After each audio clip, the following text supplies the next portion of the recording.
അത് കഴിഞ്ഞാൽ വലുതാകുമ്പോൾ നമ്മളാരെ കെയർ ചെയ്യണം, അല്ലെങ്കിൽ നമുക്ക് ആര് സ്നേഹിക്കണു, നമുക്ക് നേരം ആരാണ് കഞ്ഞി തന്നെ ആളോട് സ്നേഹം കൂടും നമുക്കില്ലേ. ആര് നമ്മുടെ കൂടെ നിൽക്കുന്നു അവനോട് സ്നേഹം, അവൻ നമ്മുടെ അടുത്തുനിന്ന് പോയി കഴിഞ്ഞാൽ ഇവനോട് സ്നേഹം, ഇവൻ നമ്മുടെ അടുത്തുനിന്ന് പോയി കഴിഞ്ഞാൽ അവനോട് സ്നേഹം.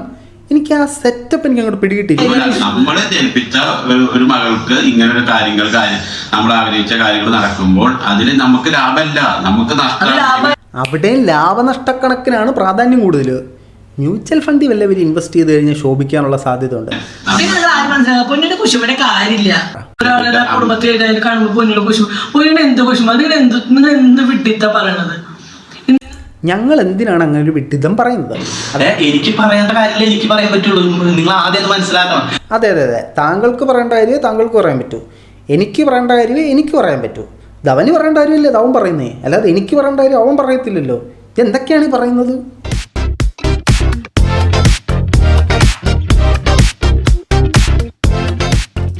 എല്ലാ പ്രിയ സുഹൃത്തുക്കളെയും പുതിയൊരു വീഡിയോയിലേക്ക് ഹൃദയത്തിൻ്റെ ഭാഷയിൽ സ്വാഗതം ചെയ്യുന്നു.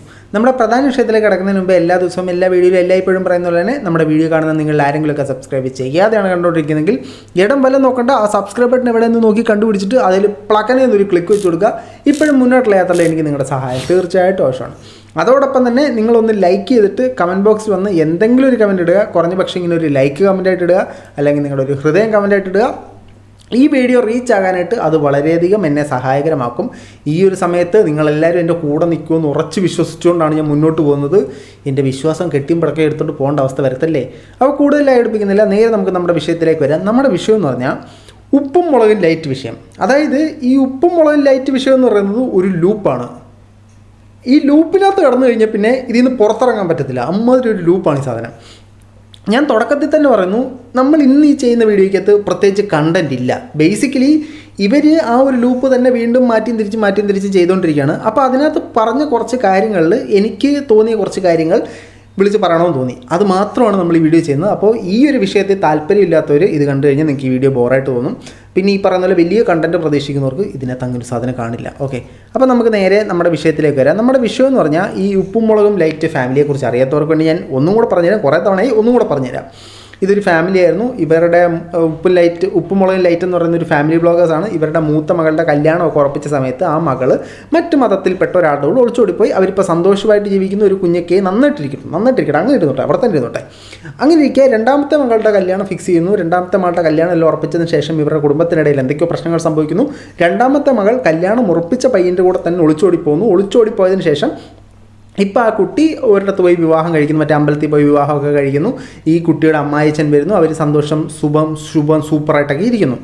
ആ കല്യാണത്തിന് പോയ സമയത്ത് സ്വാഭാവികമായിട്ടും ഇവരെ പോറ്റി വളർത്തിയ അപ്പനും അമ്മയ്ക്കും കൊള്ളും. കാരണം ഇവർക്ക് അവരുടെ കല്യാണത്തിനെ കുറിച്ച് ഒരുപാട് പ്രതീക്ഷകളുണ്ടാകും. അതെല്ലാം നശിപ്പിച്ചു. കല്യാണത്തിന് ഇവർ വിളിച്ചു പോലുമില്ല. അവർ പോയി സ്വന്തം ഇഷ്ടത്തിന് കെട്ടി.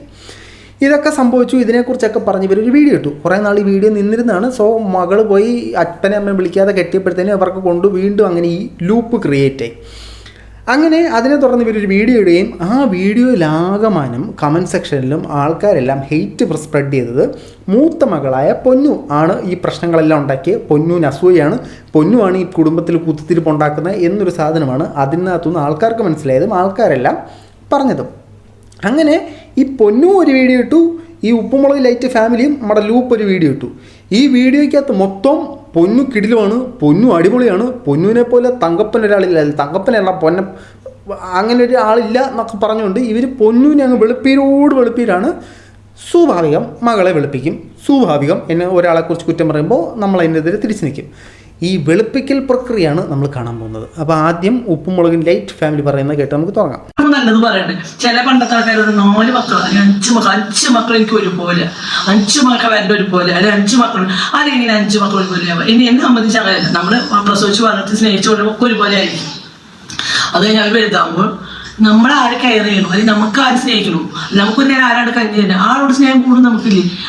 അതെ, അതാണ് അപ്പോൾ അവർ പറയുന്നത്. അതായത് നമ്മൾക്ക് കുഞ്ഞുങ്ങളുണ്ടാകുമ്പോൾ നമുക്ക് അവരോടെല്ലാം സ്നേഹം ഈക്വലായിട്ട് നമ്മൾ ഡിസ്ട്രിബ്യൂട്ട് ചെയ്യും, മറ്റേ മണി ചെയിൻ പോലെ. അതിനുശേഷം അവർ വളർന്ന് വലുതായതിനു ശേഷം നമ്മളെ ആര് നോക്കുന്നോ അവരിലേക്കായിരിക്കും നമുക്ക് കൂടുതൽ സ്നേഹം ഉണ്ടാകുക. ഇപ്പോഴത്തെ ഒരു നമ്മുടെ സമൂഹത്തിൻ്റെ ഒരു പോക്കെടുത്ത് നോക്കുകയാണെങ്കിൽ ഒരു മക്കളെ സ്നേഹിക്കാൻ പാടില്ല. കാരണം ഒറ്റ ഒരെണ്ണം കൂടെ നിൽക്കത്തില്ല. നമ്മുടെ റിയാസ് പറഞ്ഞ പോലെ തല തിരിഞ്ഞ തെണ്ടികളായിട്ടാണ് ഇപ്പോഴത്തെ സമൂഹത്തിലെ മെജോറിറ്റി ആളുകളും വളർന്നു വരുന്നത്. അതവിടെ നിൽക്കട്ടെ. അപ്പോൾ എൻ്റെ സംശയം ഇതാണ്, ഇപ്പോൾ 2 മക്കളുണ്ടെന്ന് കരുതുക. ഒരു അച്ഛനും അമ്മയ്ക്കും 2 മക്കളുണ്ട്. 2 പേരും വളർന്ന് പന്തലിച്ച് വലുതായി. അതിനുശേഷം ഈ മകൻ കുറച്ച് നാൾ നോക്കി, അല്ലെങ്കിൽ ഈ മകൾ കുറച്ച് നാൾ നോക്കി. അപ്പോൾ സ്വാഭാവികമായിട്ട് നമുക്ക് ഇവരോട് സ്നേഹം വരും.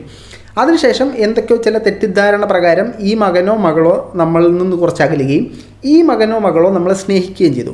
അപ്പോൾ ഈ സ്നേഹം നമ്മളെടുത്ത് അങ്ങോട്ട് കൊടുക്കും. അപ്പോൾ ഇവരോട് നമുക്കിപ്പോൾ സ്നേഹമില്ലേ, ഇവിടാണ് സ്നേഹം. കുറച്ച് നാൾ മുന്നോട്ട് പോകുമ്പോഴത്തേനും ഈ മകനോ മകളോ നമ്മളോട് പിണങ്ങുന്നു, ഇവർ നമ്മളിലേക്ക് അടുക്കുന്നു. അപ്പോൾ ഈ സ്നേഹം ഇങ്ങനെ അങ്ങോട്ടും ഇങ്ങോട്ടും ഷിഫ്റ്റ് ആയിക്കൊണ്ടിരിക്കും. എനിക്ക് ആ പ്രക്രിയ എനിക്ക് മനസ്സിലായില്ല. എല്ലാം നിങ്ങളുടെ മക്കളല്ലേ, എല്ലാവരെയും നിങ്ങളങ്ങ് സ്നേഹിക്കുക. പൊതുവേ മാതാപിതാക്കൾ ക്ഷമിക്കുമെന്ന് പറയുന്നത്, നിങ്ങളങ്ങ് ക്ഷമിക്കുക, ഈ വിഷയം നിങ്ങളങ്ങ് വിടുക. അല്ലാതെ സ്നേഹം ആര് നമ്മുടെ കൂടെ നിൽക്കുന്നു അവനോട് സ്നേഹം, അവൻ നമ്മുടെ അടുത്തുനിന്ന് പോയി കഴിഞ്ഞാൽ ഇവനോട് സ്നേഹം, ഇവൻ നമ്മുടെ അടുത്തുനിന്ന് പോയി കഴിഞ്ഞാൽ അവനോട് സ്നേഹം. എനിക്ക് ആ സെറ്റപ്പ് എനിക്ക് അങ്ങോട്ട് പിടികിട്ടില്ല. ഈ വിഷയം ഇതിനെക്കുറിച്ച് മനസ്സിലായാരെങ്കിലും ഉണ്ടെങ്കിൽ ഒന്ന് കമൻറ്റ് ഇട്ട് കഴിഞ്ഞാൽ എനിക്കത് മനസ്സിലാക്കാൻ ഒരു ഉപകാരമായിരുന്നു. എനിക്ക് എത്ര ആലോചിച്ചിട്ട് എനിക്ക് ആ ലോജിക്ക് അങ്ങോട്ട് പിടികിട്ടുന്നില്ല. അപ്പോൾ അതിൽ ഒരു യഥാർത്ഥമായ സ്നേഹം അത് അങ്ങനത്തെ ഒരു വിഷയത്തിൽ ഒളിഞ്ഞിരിപ്പുണ്ടോ? ഇവർക്ക് സ്നേഹമില്ലെന്നല്ല ഞാൻ പറയുന്നത്, ആ ഒരു കൺസെപ്റ്റിനോട് എനിക്കൊരു താല്പര്യക്കുറവുണ്ട്. അതെന്തുകൊണ്ട് വെച്ചാൽ മറ്റാൾക്ക് ഒരു ബാധ്യത നോക്കൂല, തിരിഞ്ഞ് നോക്കൂല, അങ്ങോട്ട് പോകും. അവരെക്കാൾ കൂടുതൽ സ്നേഹിക്കുന്നത് നമ്മളെ നോക്കി നമുക്ക് വേണ്ടി കഷ്ടപ്പെടുന്നവരെ തന്നെയാണ് നമ്മൾ സ്നേഹിക്കേണ്ടത്. അത് മറ്റുള്ളവരെ സ്നേഹിക്കണമല്ലോ. ഒപ്പം തുല്യത്തിൽ ഒരുമിച്ചിടാൻ പാടില്ല. ഒരു മുൻതൂക്കം അവർക്ക് കൂടുതൽ വേണ്ട. വീട്ടിൽ നിന്നിട്ട് ഒരു നേരം കഞ്ഞി തന്ന് സ്നേഹിച്ച് മരുന്ന് കൊടുത്ത് ഭക്ഷണം കൊടുത്ത് അച്ഛനമ്മയും കൊയറിയണം, മോനായാലും മരോണ്ടായാലും മകളായാലും ആരായാലും അവർക്ക് മുന്നേ സ്നേഹം കൊടുത്തേ പറ്റൂ. കറക്റ്റാണ്. അതായത് നമ്മളിങ്ങനെ നോക്കുക, ഒരു ത്രാസ് എടുത്തിട്ട് 2 മക്കളെ നിർത്തുക, എന്നിട്ട് ഇതിലാരാണോ നമ്മളെ നോക്കുന്നത്, നമ്മളെ സംരക്ഷിക്കുന്നത്, ആ മാരാറുടെ തട്ട് വേണം താന്നിരിക്കാനായിട്ട്, മറ്റേ മാരാറുടെ തട്ട് പൊങ്ങിയിരിക്കണം. മക്കളോടുള്ള സ്നേഹത്തിൽ അങ്ങനെ ഒരു തരംതിരിവ് വരുത്തുന്നത് തന്നെ പ്രശ്നമാണ്. അതാണ് നിങ്ങൾക്ക് സംഭവിച്ച പിശകെന്നാണ് ഞാൻ മനസ്സിലാക്കുന്നത് കേട്ടോ.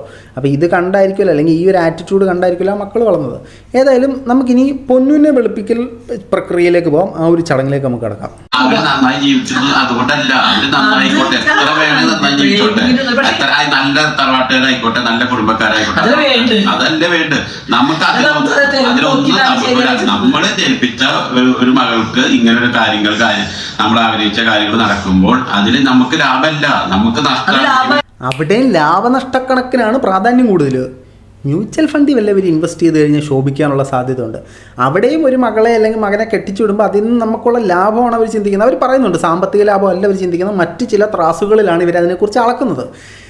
എന്നാലും അങ്ങനെ ഒരു ത്രാസ സെറ്റപ്പ് അവിടെ വേണ്ടായിരുന്നു, അങ്ങനെ ഒരു ലാഭനഷ്ടക്കണക്ക് വേണ്ടായിരുന്നു. നമുക്കൊരു പിള്ളേർ ജനിക്കുമ്പോൾ ആദ്യം മുതൽ അവൻ ഇന്ന് കളിപ്പാട്ടം മേടിച്ചു 150 രൂപ, അവൻ ഇന്ന് മറ്റേ അത് മേടിച്ചു 225 രൂപ, അവൻ ജോലിക്ക് പോയി ശമ്പളം കൊണ്ടുവന്നു, മറ്റേ ഇതുവരെ വരുത്തിയ എക്സ്പെൻസിൽ നിന്ന് 25,000 മൈനസ്.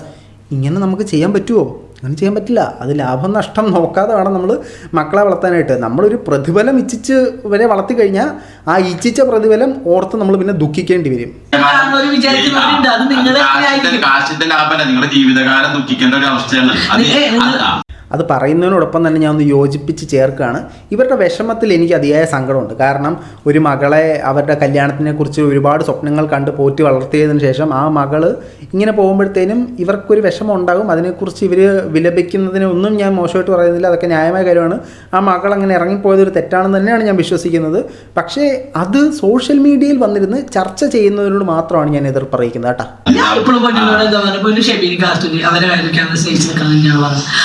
ഞങ്ങളുടെ പണ്ടത്തിൽ അച്ഛനമ്മയും സ്നേഹിച്ചതിന് ശേഷം ഷെബീനെ സ്നേഹിക്കാൻ അല്ലെങ്കിൽ ഇപ്പൊ ഷെബി പോലും കെട്ടുപിടിച്ചിറങ്ങുന്ന കുശിപ്പൂത്തിരി പൊന്നിന്റെ മാറ്റി ഒന്ന് എത്രയെങ്കിലും അവർ സ്നേഹിക്കണം.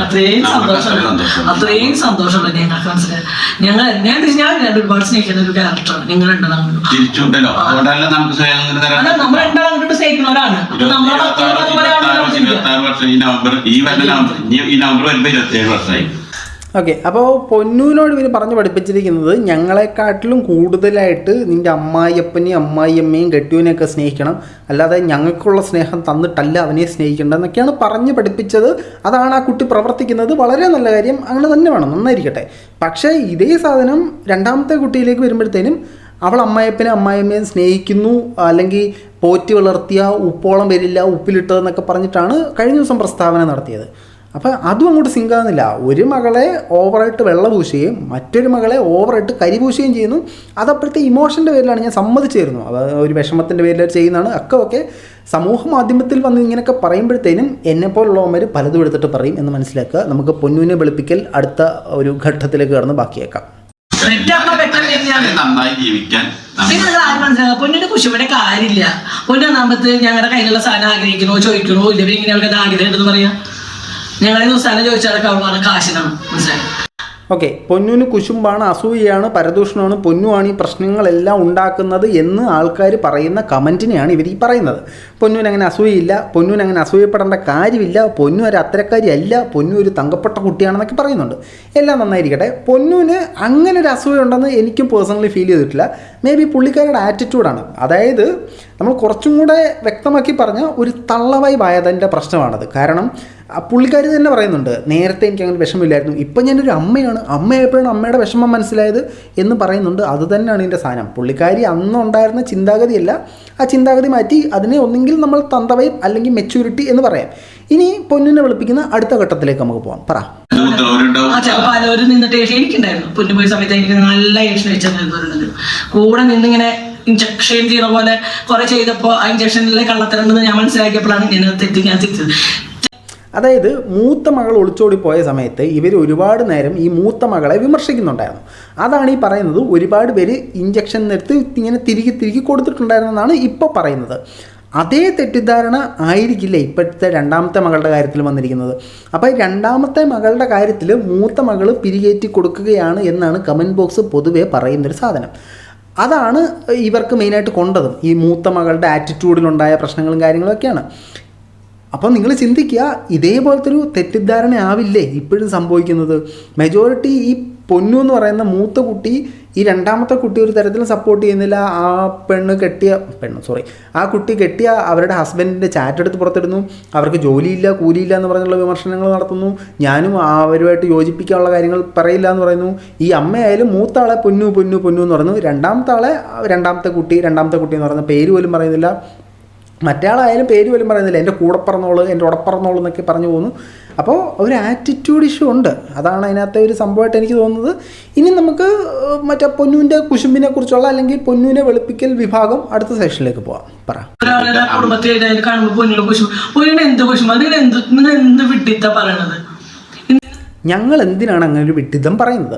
അതായത് നിങ്ങൾ സോഷ്യൽ മീഡിയയിൽ നിന്ന് ചെയ്യുന്നതും കാണുന്നതും നിങ്ങൾ കാണിക്കുന്ന പ്രവൃത്തികളുടെയും അടിസ്ഥാനത്തിൽ ആളുകൾ മനസ്സിലാക്കുന്നത്, ഞാൻ എന്ന് പറഞ്ഞാൽ എന്നെ അല്ല കേട്ടോ, നിങ്ങളുടെ കമൻറ്റ് ബോക്സിനെയാണ് പറഞ്ഞത്, കാണുന്ന ആളുകൾ മനസ്സിലാക്കുന്ന കാര്യമാണ് പറയുന്നത്. അപ്പോൾ അവർക്ക് അങ്ങനെ ഒരു സാധനം തോന്നിയിട്ടുണ്ടെങ്കിൽ അത് അങ്ങനെ ഇല്ലെന്നുണ്ടെങ്കിൽ വളരെ നല്ല കാര്യം. പക്ഷേ ആ കുട്ടിക്ക് അസൂയ കുശുമ്പോട്ടൊന്നും എനിക്ക് തോന്നുന്നില്ല. ആളുടെ ചിന്താഗതി മാറിയതിൻ്റെ പ്രശ്നമാണെന്നാണ് എനിക്ക് തോന്നുന്നത്. നിങ്ങൾക്ക് തോന്നുന്നു, നിങ്ങൾ കമൻറ്റ് ബോക്സിലിടുക. ഇതിനകത്ത് ഇപ്പോൾ മൂത്ത കുട്ടി അന്ന് ഒളിച്ചോടിപ്പോയി അങ്ങനത്തെ പ്രശ്നങ്ങളൊക്കെ ഉണ്ടാക്കി, എന്നിട്ട് ഇന്ന് നന്മമരം കളിക്കുന്നു അല്ലെങ്കിൽ ഒരു നന്മയുടെ പാതയിലേക്ക് പോകാൻ ശ്രമിക്കുന്നു എന്ന് എനിക്ക് തോന്നിയിട്ടുണ്ട്. ഒരു പക്ഷേ തെറ്റ് തിരുത്തി ശരിയായതായിരിക്കാം. പക്ഷേ അതേ സാധനം മറ്റൊരാൾ ചെയ്യുമ്പോൾ അത് തെറ്റും. ഞാൻ ചെയ്തത് എന്തോ നോബൽ പ്രൈസ് കിട്ടേണ്ട പുണ്യപ്രവൃത്തിയും എന്ന് പറയുന്നൊരു സാധനത്തോടാണ് എനിക്കിങ്ങോട്ട് കണക്റ്റ് ആകാത്തത്. നമ്മൾ മറ്റേ കടപ്പാര എടുത്ത് വഴി വെട്ടിക്കൊടുത്ത വഴി വെറുതെ കിടന്നപ്പോഴത്തേനും ഇളയ കൊച്ച് അതിനകത്തോടെ കയറിപ്പോയി. ഇത്രേ ഉള്ളൂ സംഭവം. ഇത് നമ്മൾ നിസാരവൽക്കരിച്ച് പറഞ്ഞെങ്കിൽ ഇവർക്കത് വലിയ സാധനമായിരിക്കും കേട്ടോ, അതിനൊന്നും ഞാൻ മോശമായിട്ട് പറയുന്നില്ല. പക്ഷേ ആ കുട്ടി, മൂത്ത കുട്ടി ഇപ്പോൾ ഒരുപാട് നന്മയും പുണ്യാളത്തെയൊക്കെ ആകാൻ ശ്രമിക്കുന്നതായിട്ട് എനിക്കും പേഴ്സണലി തോന്നിയിട്ടുണ്ട്. ഇന്നത്തെ ലോകത്തെല്ലാം ഞാൻ കുറ്റപ്പെടുത്തുന്നു. ഇന്നത്തെ ലോകത്തെല്ലാം അമ്മയുടെ പോലെ അമ്മച്ചിന്റെ പോലെ നാത്തു പോലെ ആ ഒരു ജനറേഷനിലൊക്കെ ഉള്ള കാലഘട്ടത്തിൽ ഇന്ന് പൊന്നുമായിട്ടുള്ള അവരുടെ ലോകത്താണ് അവർ ജീവിക്കുന്നത്. അതെങ്ങനെയാ അവർക്ക് മറ്റൊരാളെ ജീവിതം കണ്ട് കുശുമ്പാവുക? അതെ, പൊന്നു അവരുടെ ജീവിതത്തിൽ ജീവിക്കുന്നു. അപ്പോൾ പൊന്നുവിന് എങ്ങനെയാണ് മറ്റൊരാളെ കണ്ട് കുശുമ്പാകുന്നത്? പക്ഷേ ഇതേ രണ്ടാമത്തെ മകൾ അവരുടെ ജീവിതത്തിൽ നന്നായിട്ട് ജീവിക്കുന്നു. പക്ഷേ ആ ഒരു സന്തോഷം എന്താ നിങ്ങളുടെ കണ്ണിൽ കാണാൻ പറ്റാത്തത്? അതാണ് എനിക്ക് ഇതിനകത്ത് തോന്നിയ മറ്റൊരു സംശയം. ഇനി നേരെ നമ്മൾ ഈ പൊന്നുവിലേക്ക് വരുവാണെങ്കിൽ, പൊന്നുവിൻ്റെ ചാനലിൽ ഒരു വീഡിയോ ഇട്ടിട്ടുണ്ടായിരുന്നു. ആ വീഡിയോയ്ക്കകത്ത് കുറേ ക്യൂൻ്റെ കാര്യങ്ങൾ പറയുന്നുണ്ട്, ട്രോളന്മാരെ കുറിച്ച് അവർക്കുള്ള മറുപടി പറയുന്നുണ്ട്. നമ്മളല്ല കേട്ടോ, ഏതോ 2 പേരെ ലക്ഷ്യം വെച്ചിട്ടാണ് അവർ പറയുന്നത്, അതിനകത്തൊന്നും നമ്മൾ പറയുന്നില്ല. അപ്പോൾ പൊന്നു ഈ അസൂയ വിഷയത്തെക്കുറിച്ച് പൊന്നു സംസാരിക്കുന്നുണ്ട്. അപ്പോൾ പൊന്നുവിൻ്റെ അസൂയയെക്കുറിച്ച് പൊന്നു പറയുന്നത് നമുക്ക് പൊന്നുപോലെ കേൾക്കാം. അമ്മേനെ കണ്ടിട്ട് ഞാൻ സംസാരിച്ചിട്ട് ഇതൊക്കെ എനിക്ക് ഇവിടെ ഞാൻ ഇപ്പോഴാണ് പറയണത്. ഇതിനു മുന്നേ ഞാൻ പറഞ്ഞത് ഇതൊക്കെ നടന്നിട്ട് കുറെ കാലങ്ങളായി ഇല്ലേ? എനിക്ക് പറയേണ്ട കാര്യമില്ല, എനിക്ക് പറയാൻ പറ്റുള്ളൂ. നിങ്ങൾ ആദ്യം മനസ്സിലാക്കണം. അതെ, താങ്കൾക്ക് പറയേണ്ട കാര്യമേ താങ്കൾക്ക് പറയാൻ പറ്റൂ, എനിക്ക് പറയേണ്ട കാര്യമേ എനിക്ക് പറയാൻ പറ്റൂ. ഇത് അവന് പറയേണ്ട കാര്യമില്ല, ഇത് അവൻ പറയുന്നേ, അല്ലാതെ എനിക്ക് പറയേണ്ട കാര്യം അവൻ പറയത്തില്ലല്ലോ. എന്തൊക്കെയാണ് ഈ പറയുന്നത്? ഈ ഒരു പ്ലാറ്റ്ഫോമിൽ എല്ലാം തുറന്ന് എന്താ പറയാ ഫാമിലി ബ്ലോഗേഴ്സ് ഫുള്ളും തുറന്ന് കാണിച്ചിരുന്നില്ല. ഞങ്ങൾക്ക് ഇഷ്ടമുള്ള കാര്യങ്ങളും ഞങ്ങൾക്ക് നിങ്ങളെ കാണിക്കണം തോന്നിയ കാര്യങ്ങളെ കാണിക്കാൻ പറ്റുള്ളൂ. അപ്പം അങ്ങനെ ഒരു ബോധ്യം നമുക്കുണ്ട്. എല്ലാ കാര്യങ്ങളും നമ്മൾ തുറന്നു കാണിക്കില്ല, നമുക്ക് നിങ്ങളെ കാണിക്കണമെന്ന് ഉള്ള കാര്യങ്ങൾ മാത്രമേ കാണിക്കാൻ പാടുള്ളൂ എന്നൊരു ബോധ്യം നമുക്കുണ്ട്. എന്നിട്ടാണ് ഈ വന്നിരുന്ന് രണ്ടാമത്തെ മകളെ അല്ലെങ്കിൽ സഹോദരിയെ വന്നിരുന്ന് ഘോരം വിമർശിക്കുന്നതും പലരെയും കുറ്റം പറയുന്നതെല്ലാം. മറ്റൊന്നും ഞാൻ പരാമർശിക്കുന്നില്ല. അല്ലാതെ ബാക്കി പേഴ്സണൽ ലൈഫിലുള്ള കാര്യമൊന്നും എനിക്ക് കാണിച്ചു തരാൻ പറ്റൂല. കാര്യം ഞാൻ പറയാലോ, പറ്റരുത്. പേഴ്സണലായിട്ട് നടക്കുന്ന കാര്യങ്ങൾ കാണിക്കരുത്, അത് പേഴ്സണലായിട്ട് തന്നെ വെക്കണം. പക്ഷേ നിങ്ങളുടെയും നിങ്ങളുടെ വൈഫിൻ്റെ അമ്മയുടെയും ചാനലുകളിൽ വന്നുകൊണ്ടിരിക്കുന്നത് മൊത്തവും നിങ്ങളുടെ പേഴ്സണൽ കാര്യങ്ങൾ മാത്രമാണെന്നുള്ള യാഥാർത്ഥ്യം നിങ്ങൾ മനസ്സിലാക്കുക. അപ്പോൾ ആ ലൈഫിൽ നടക്കുന്ന പേഴ്സണൽ കാര്യങ്ങളൊക്കെ നമുക്ക് വാരി വെളിയിലിടാം. ഈ ലൈഫിൽ നടക്കുന്ന പേഴ്സണൽ കാര്യങ്ങൾ നമുക്ക് പറയാൻ പറ്റില്ല. അതും എനിക്ക് മനസ്സിലായിട്ടില്ല. ഇത് ഇവരുടെ ഒന്നും എത്തിക്സ് അല്ലെങ്കിൽ ഇവരുടെ ഒന്നും ആ വ്യൂ പോയിന്റ് എനിക്ക് കണക്ട് ആവുന്നില്ല. ഇനി എൻ്റെ പ്രശ്നമാണോ എന്ന് എനിക്ക് മനസ്സിലാവാത്തത്. ഇനി നിങ്ങൾ വേറൊരു കഥ ഉണ്ടാക്കി അങ്ങനെയാണ് പൊന്നുമാണ് ഇതിനൊക്കെ സൂത്രധാരിക, ഒരു അസൂയ വന്നു. നിങ്ങൾ ഈ അല്ല, ഈ അസൂയയുടെ കാര്യം ഇതിനകത്ത് പറയുന്നുണ്ട്. പൊന്നൂന് അങ്ങനെ അസൂയ വരേണ്ട കാര്യമില്ല, അവരെക്കാട്ടിലും എന്തുകൊണ്ട് നമ്മളാണ് മെച്ചം എന്ന് പറയുന്നുണ്ട്. അതേപോലെ തന്നെ ഈ സ്ക്രീൻഷോട്ടും കാര്യങ്ങളെല്ലാം വെളിയിലിട്ടതിന് സമയത്ത് എൻ്റെ നേരെയുള്ള കുറ്റം വന്നപ്പോൾ ഞാൻ എൻ്റെ ന്യായീകരണം കാണിക്കാൻ വേണ്ടി ഇട്ടതാണെന്നൊക്കെ പറയുന്നുണ്ട്. വളരെ നല്ല കാര്യം. പക്ഷേ എൻ്റെ സൈഡ് ന്യായീകരിക്കാൻ ഞാൻ വാരി വെളിയിലിടുമ്പോൾ എൻ്റെ സഹോദരിയുടെ ജീവിതം താറുമാറാക്കാൻ സാധ്യതയുള്ളൊരു സാധനമാണ് അത് എന്നൊന്ന് ചിന്തിക്കാമായിരുന്നു. ബാക്കി പറ, കേൾക്കട്ടെ. വായിക്കാം. ഒരു ചേച്ചി എന്ന നിലയിൽ അമ്മയോടും അച്ഛനോടും പറഞ്ഞ് സഹോദരിയുമായിട്ടുള്ള പിണക്കം മാറ്റി വീണ്ടും ഒന്നായിക്കൂടെ. ഇത് നമുക്ക് എല്ലാവർക്കും തോന്നുന്ന സംശയമാണ്. ഒരു ചേച്ചി എന്ന നിലയിൽ അനിയത്തിക്ക് ഇത്തരത്തിലൊരു തെറ്റ് പറ്റുമ്പോൾ, ഒരു അബദ്ധം പറ്റുമ്പോൾ, അനിയത്തി പിണങ്ങിപ്പോകുന്നൊരു സാഹചര്യത്തിൽ ഒരു ചേച്ചി എന്ന നിലയിൽ ഇടനില നിന്ന് ഈ രണ്ട് കുടുംബത്തിൻ്റെ പ്രശ്നം, അതായത് ഒരു മെച്യൂർഡ് ആയിട്ടുള്ള ആൾ, ഇവർ അത്യാവശ്യം നല്ല മെച്യൂർഡാണ്, ഇവർ രണ്ടുപേരും മെച്യൂർഡാണ്. ഇതിൻ്റെ ഇടയ്ക്ക് നിന്ന് ഇടനില വെച്ച് ഈ പ്രശ്നങ്ങൾ തീർത്ത് കുടുംബത്തെ ഒന്നാക്കി കൊണ്ടുപോകൂടെ എന്നാണ് ചോദ്യം വന്നിരിക്കുന്നത്. നമ്മളെല്ലാവരും സംശയിക്കുന്ന ചോദ്യമാണ്. എനിക്കും ആ സംശയം തോന്നിയിട്ടുണ്ട്. പക്ഷേ അങ്ങനെ ചെയ്തു കഴിഞ്ഞാൽ കണ്ടന്റ് ഇല്ലല്ലോ. ഖാന ഇതിവർ പറയുന്നുണ്ട്, ട്രോളന്മാർ കഞ്ഞി കുടിക്കാൻ വേണ്ടിയിട്ട് അവരുടെ കണ്ടന്റ് എടുക്കുന്നതെന്ന്. തീർച്ചയായിട്ടും സ്വാഭാവികമായിട്ടും അതിന് വേണ്ടി തന്നെയാണ് എടുക്കുന്നത്. പക്ഷേ അതിനുവേണ്ടി മാത്രമല്ല എടുക്കുന്നത്. ബാക്കി അല്ല, ഇതിനുള്ള ഉത്തരം നമുക്ക് കേൾക്കാട്ടോ. ഞാൻ പറഞ്ഞോളൂ, മറ്റല്ല അച്ഛനമ്മരും തീരുമാനം, അത് അവരെടുക്കുന്ന തീരുമാനം. ഞാൻ അവരോട് ഒരിക്കലും ഒന്നിക്കരുതെന്ന് ഞാൻ പറഞ്ഞിട്ടില്ല, അവരോട് ഒരിക്കലും അവരോട് ഒരിക്കലും ഒന്നിക്കരുതെന്ന് പറഞ്ഞിട്ടില്ല, സ്വീകരിക്കരുതെന്ന് പറഞ്ഞിട്ടില്ല. അത് അവരുടെ വ്യക്തിപരമായ താല്പര്യമാണ്, തീരുമാനമാണ്. പക്ഷേ കുടുംബം നിങ്ങളുടെ അല്ലേ, നിങ്ങളുടെ കുടുംബമല്ലേ അത്. അപ്പോൾ അത് ഒന്നിക്കണം എന്നൊരു സാധനം പറഞ്ഞോ, ഇത്രയും ആൾക്കാർ ചോദിക്കുന്നുള്ളൂ.